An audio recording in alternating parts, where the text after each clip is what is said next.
Bonjour chers paroissiens et chères paroissiennes. Bonjour à tous ceux qui nous suivent également par le site internet. Vivre nos épreuves dans le Christ.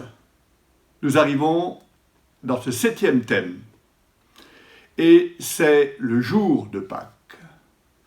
Et le jour de Pâques, l'Église nous met devant cette joie immense des apôtres, après l'écrasement qu'a subi leur maître. Ils ont eu sa peau, pourrait-on dire.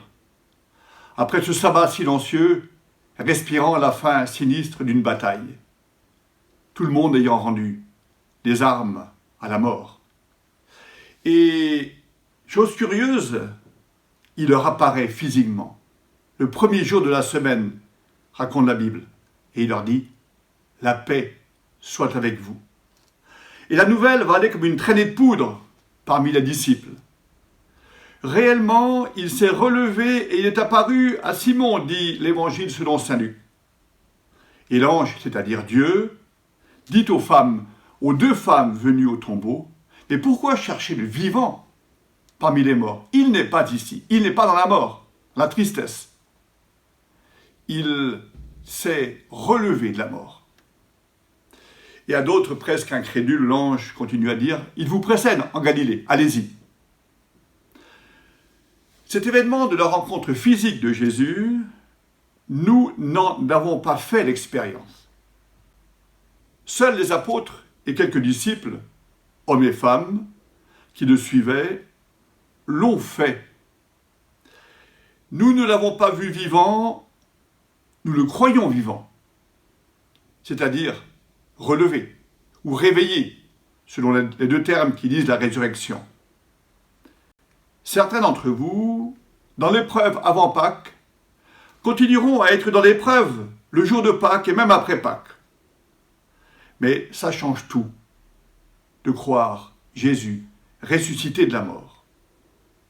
Je me souviens lors d'une session d'une femme témoignant d'une séparation qui la rendrait très douloureuse.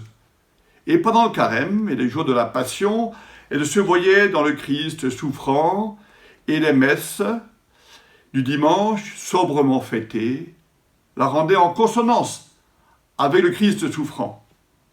Elle était consolée. Et à Pâques, elle n'a pas pu supporter la vigile pascale et sa joie liturgique, car la douleur s'est réveillée. Le fossé apparaissait là, entre la joie des chrétiens et sa propre douleur, qui n'avait pas diminué d'un pouce. Et elle a dû apprendre à croire sans voir, sans éprouver. Heureux, dit Jésus, ceux qui croient sans l'avoir vu. Drôle de Pâques, disait-elle. Alors pourquoi fêter Pâques alors que l'on souffre? Simplement pour ceci, pour attendre la consolation qui viendra un jour et qui viendra d'ailleurs. Pour chercher comme un tâton dans le ciel celui qui est à la droite de Dieu et que nous ne voyons plus. Il ne nous reste que la foi. Qu'est-ce que la foi? C'est la certitude intérieure qu'il est vivant et qu'il est présent.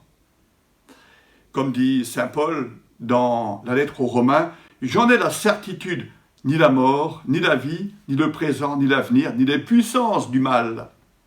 Rien ne pourra nous séparer de l'amour du Christ qui est en Jésus-Christ, notre Seigneur. » Puisque le Christ est vainqueur de la mort, nous avons un soutien dans le ciel.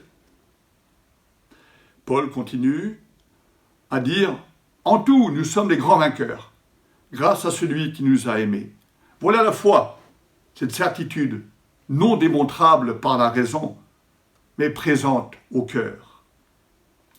Nous ne pourrons jamais démontrer à nos amis ou à notre famille que le tombeau est vide, que Jésus est ressuscité corps et âme, comme on dit, qu'il est apparu vivant à ses disciples. Cela est impossible. humainement parlant, de démontrer cela. Il nous faut admettre, humblement, devant eux qu'on ne pourra jamais le démontrer. Mais alors pourquoi émettre cet acte de confiance dans l'indémontrable?